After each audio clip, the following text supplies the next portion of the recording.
Good morning to one and all. In continuation to the yesterday's session, we have discussed certain points related to the digestion.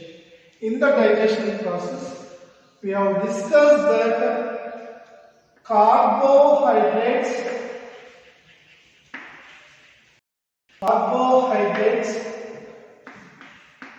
proteins, and fats are present.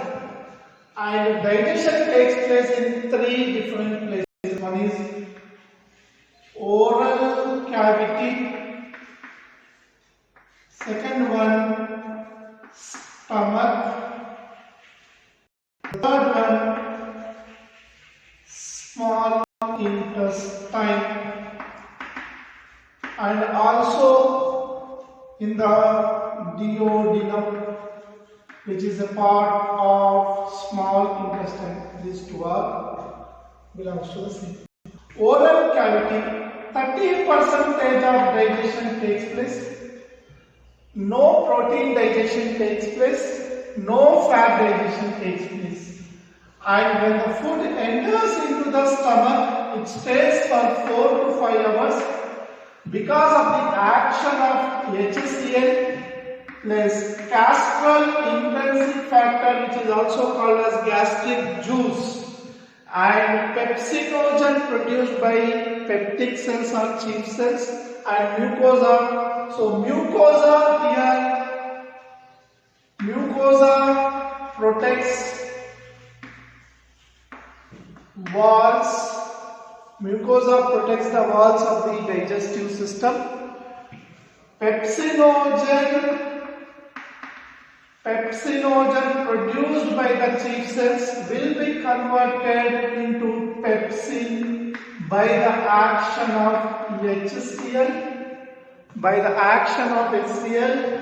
And at the same time, the bacterium or pathogens present in the food is divided by HCl, and at the same time in the digestive tract 1.8 acidic 1.8 pH is maintained in the stomach. From then onwards, when the food moves into the digestive tract, that is duodenum, then it is exposed to pancreatic juice and bile juice in the duodenum part. This pancreatic juice and bile juice will be having certain components like so we'll write the composition of the bile juice and pancreatic juice. Here bile juice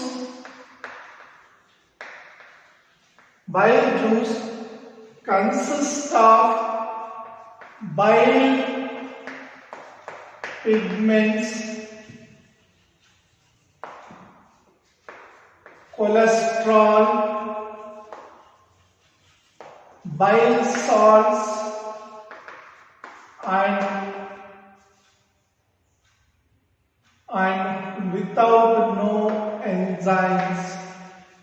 This is the composition of bile juice. Coming on to the pancreatic juice. Pancreatic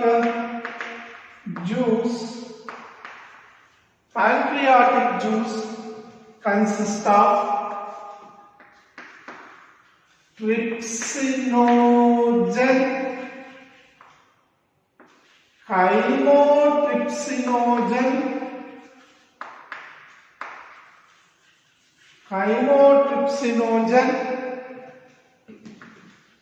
carboxypeptidases, lipases,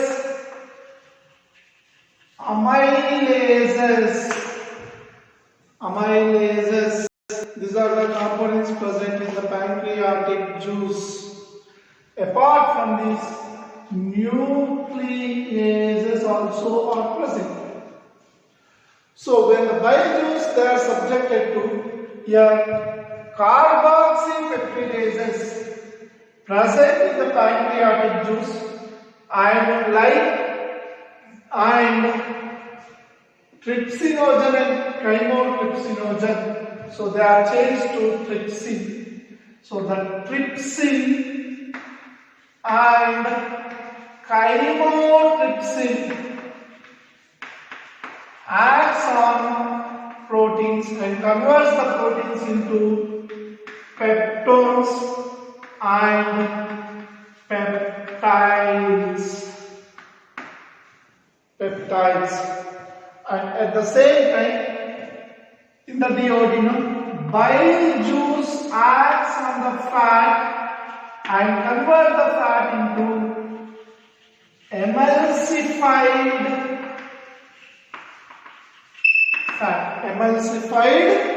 fat.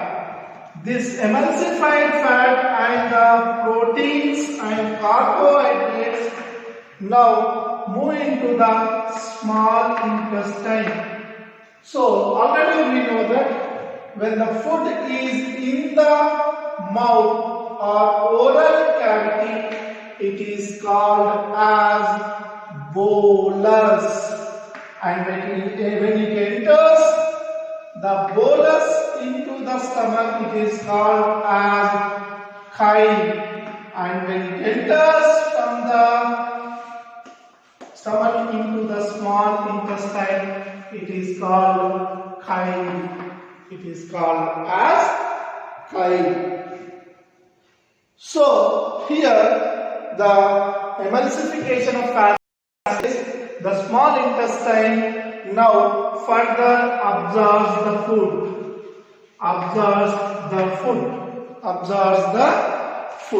So once again I am repeating, please try to understand. So we know that there are three macro major molecules. One is called as carbohydrates, proteins and fats.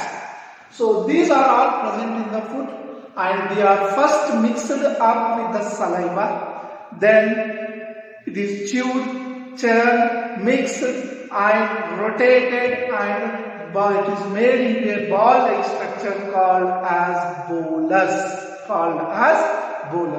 The bolus from the mouth enters into the esophagus and comes to the stomach through maintained by the gastroesophageal sphincter, that is called as food enters into the stomach. It is subjected to gastric juices.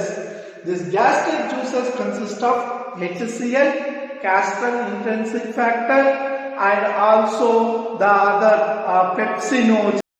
Pepsinogen is the inactive form, means not active. Once it is subjected to that, so partial protein digestion starts in the stomach, because pepsinogen is pepsin, and now it starts acting on the proteins, and the proteins are complex proteins are converted. So the protein digestion starts in the stomach. The starch digestion or the carbohydrate digestion has already started in the stomach, and when coming into the other partial dissociation takes place, and once the partial dissociation, at the same time the fats will not be digested in the stomach. Now the fats will move into the duodenum through the pyrolic sphincter, and when it is moving to the pyrolic sphincter, the pancreatic juice from the pancreas and the bile juice from the bile duct comes and combines with the food. Now it is called, from now onwards the food is called chyme. Now further, when it moves into the jejunum or ileum, it is converted into chylomicrons, the smallest observable forms, and they are absorbed by the respective villi or microvilli present in the small intestine.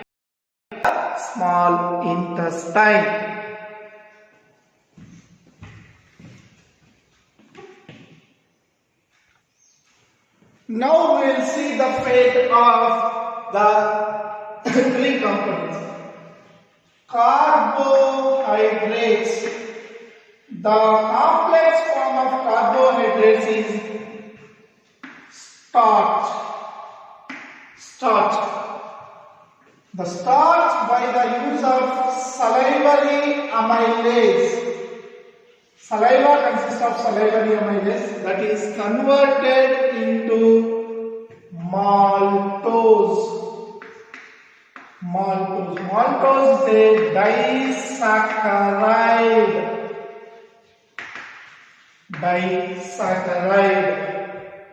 Maltose is a disaccharide. So here the first next step when you talk about only the digestion process in the large intestine or small intestine.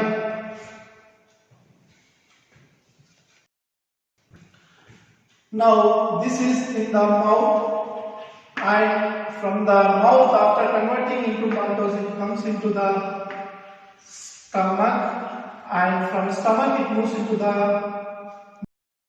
duodenum, and when in duodenum when it is subjected to digestion process, the maltose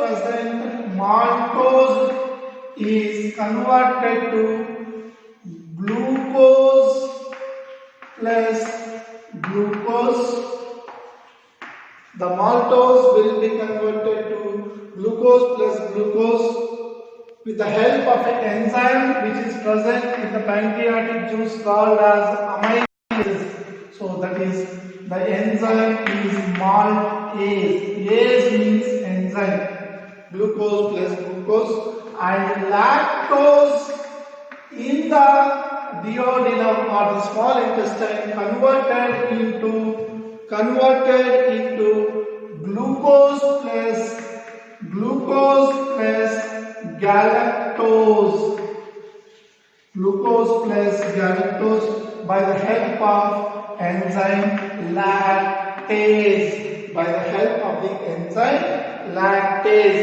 And sucrose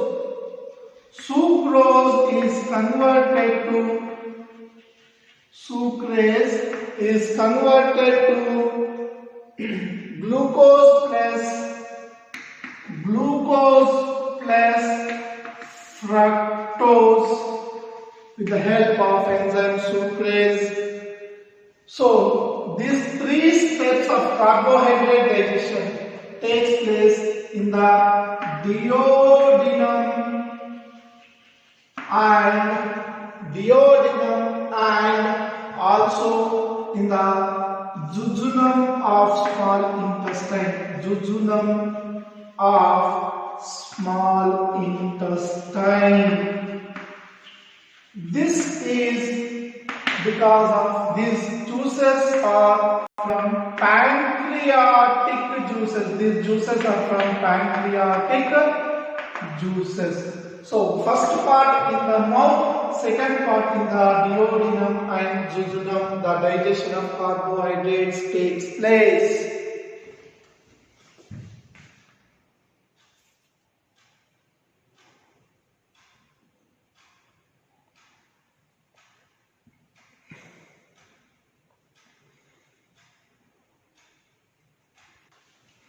Now, protein digestion.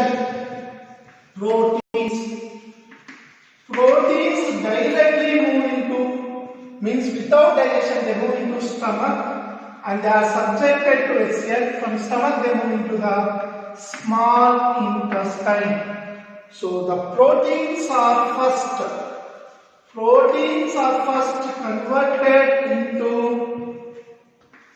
peptides or peptones.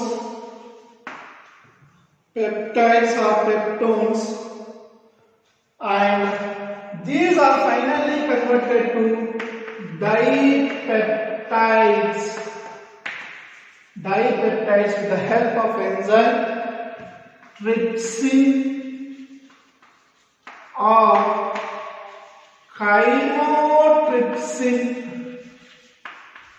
chymotrypsin.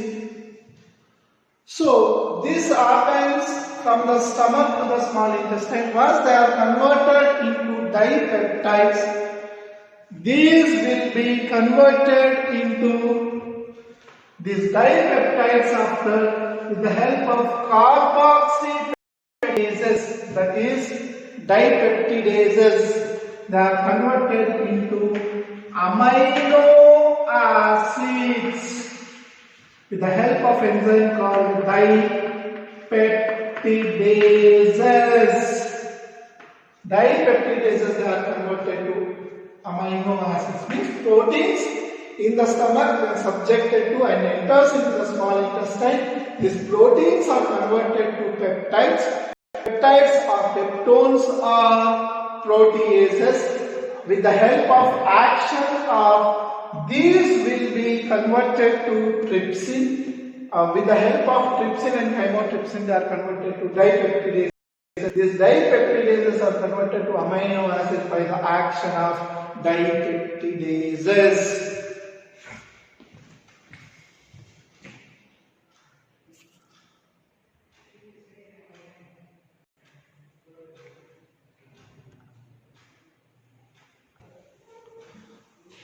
Once the food enters into the, now we are talking about the fat digestion. Fat digestion. So fats when enter into the duodenum, it is first subjected to bile juice acts on this and converts the fat into emulsified fats.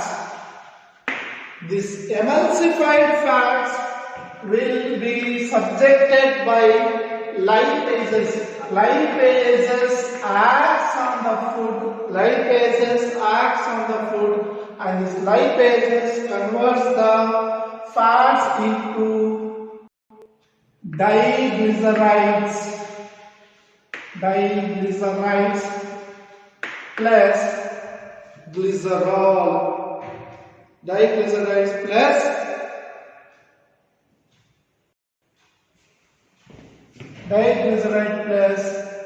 and these diglycerides by the action of lipase are converted to monoglycerides,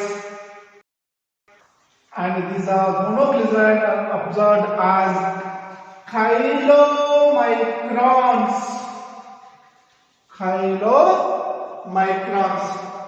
So the amino acids, at the same time, the amino acids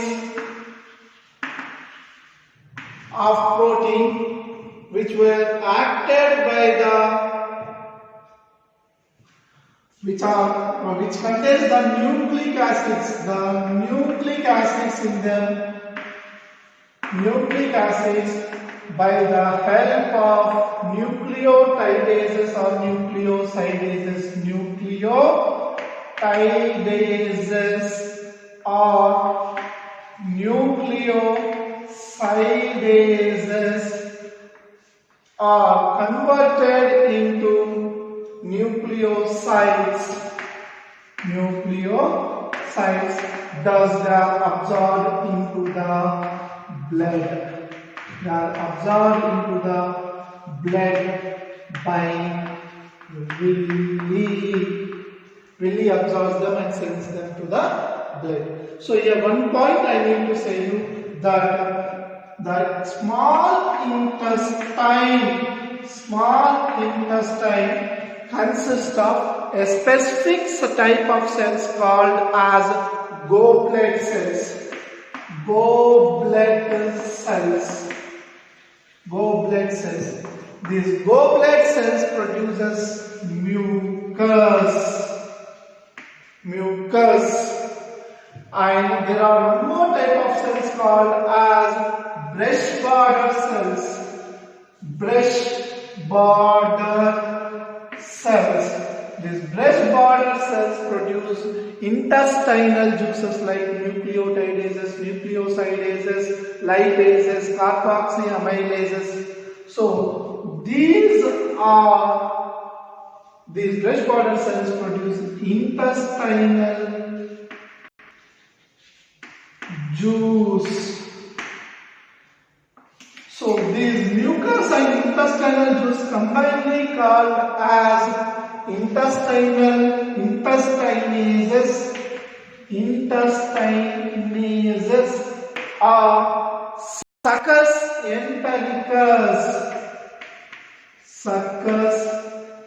entericus. So the succus entericus generally consists of ghrelin and leptin also. So this is the succus entericus is also called as the second brain of body. Because the complete digestive related activities is taken care by the succus entericus. Sometimes in our body, when you see that certain sounds are produced, that sounds are also because of this, the production of these hormones in the body.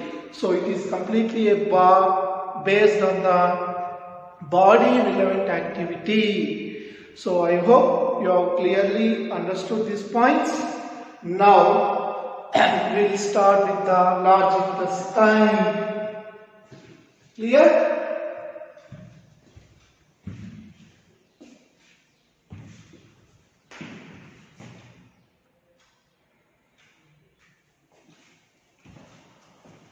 So, in the large intestine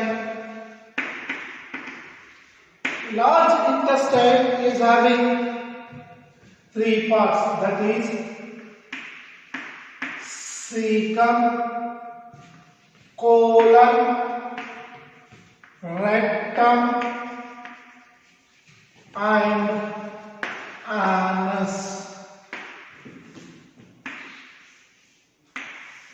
This colon again divided into three parts, that is upper going colon called as ascending colon, lower coming colon called as descending colon, and middle this part, the transverse colon.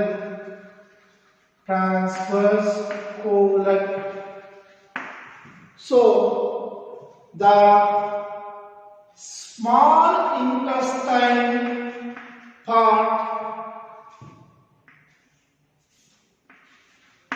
ileum, is connected to cecum and forms a wall in between these two called ileocecal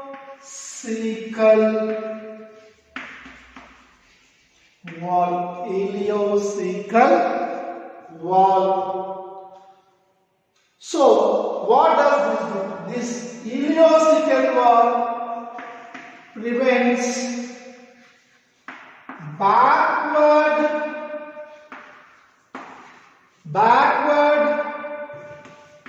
flow, that is movement of backward, it is prevented, backward flow of undigested food. So that is a major function. And here in the large intestine, no digestion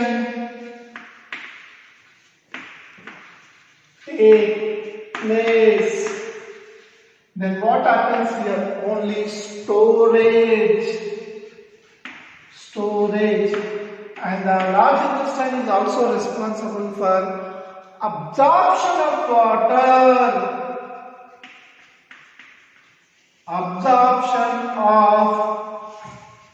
water. So these are the functions that takes place in the large intestine. So it prevents the backward flow of Undigested food is controlled by the ileocecal wall, and it also prevents the no digestion takes place in this. No digestive enzymes are present, storage, and the complete digestion takes place only in the small intestine.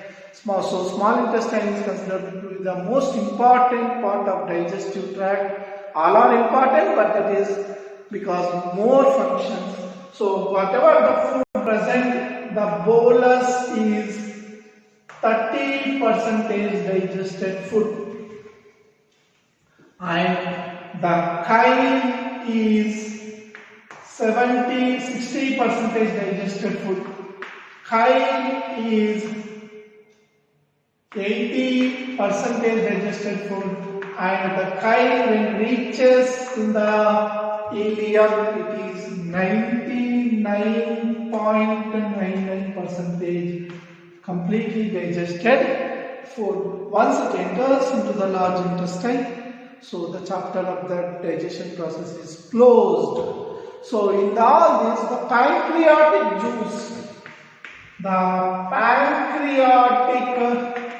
juice generally maintains alkaline nature, which is essential for the digestion to be completed, because at a acidic pH some digestion takes place, and at alkaline pH some digestion takes place. Generally 8 pH is maintained in the body in the small intestine. Coming on to the next one, absorption.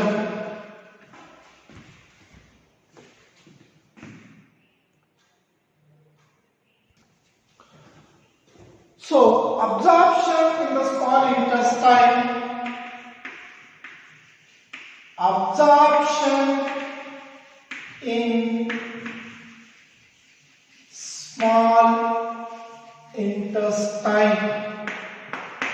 So absorption takes place in the complete small intestine with the help of microvilli and supporting villi, where the lactate takes this and sends to the blood. So we have three types of absorption methods. One is called as facilitated transport, facilitated diffusion, simple diffusion. So this absorption process is of three types: active, passive, and facilitated. Active absorption is of three types: active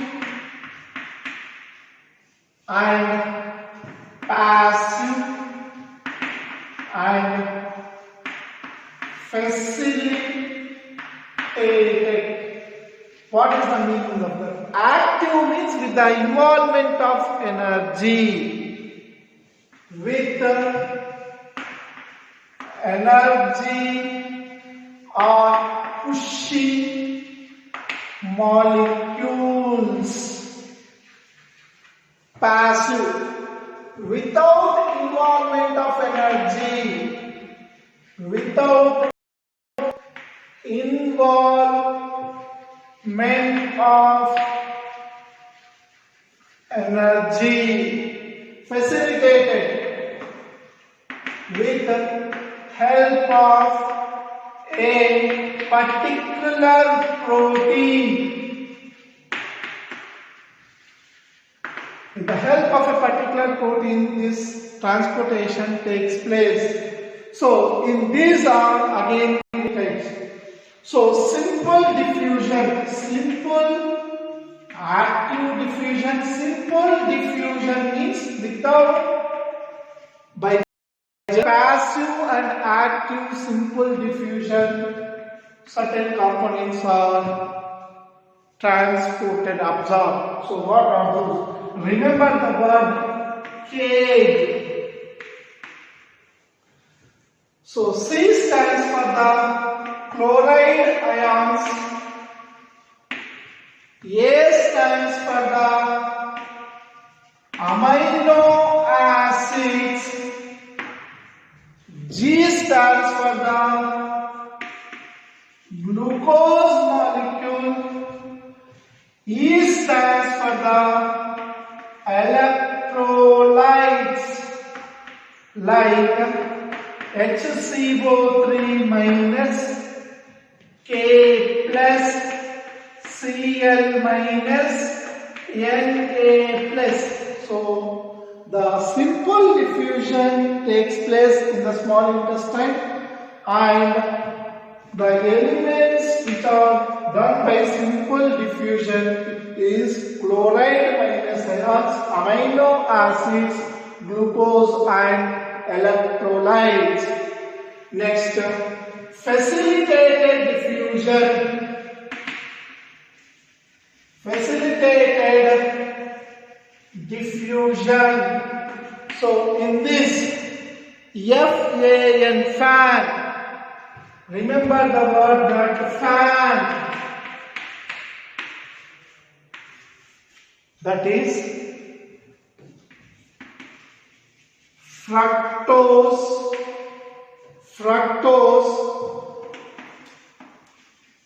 amino acids, certain amino acids and sodium plus ions will be transported to this facilitated diffusion, and the last one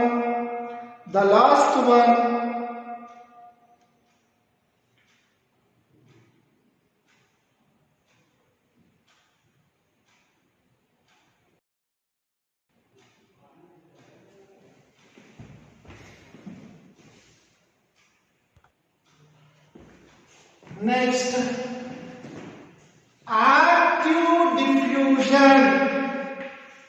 active diffusion. This active diffusion takes by, please remember the word N-gain.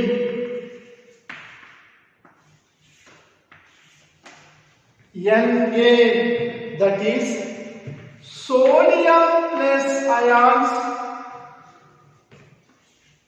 glucose, amino acids, monoglycerides and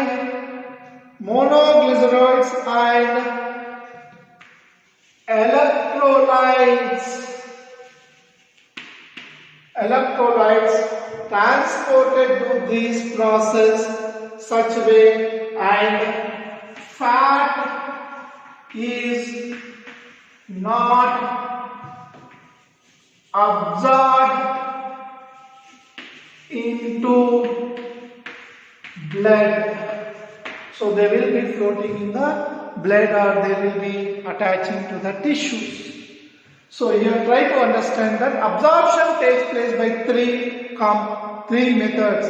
One is active method, that is with the involvement of energy. Passive method, without involvement of energy. Facilitated with the help of a particular protein and energy requirement. So what is that? Simple is passive. Chloride ions, amino acids, glucose, electrolytes like bicarbonates, potassium ions, chloride ions and sodium ions. Now facilitated diffusion, with the help of a carrier protein, if they are transported, they are called, that is called facilitated transmission diffusion, that is fructose, amino acids and sodium plus ions. And for active diffusion, sodium plus ions, glucose, amino acids, monoglycerides and electrolytes are absorbed, and in the process of absorption, fat is not in the blood. As a result of this, you can see that the complete absorption is completed in the small intestine, and that leads to the energy generation through respiration process.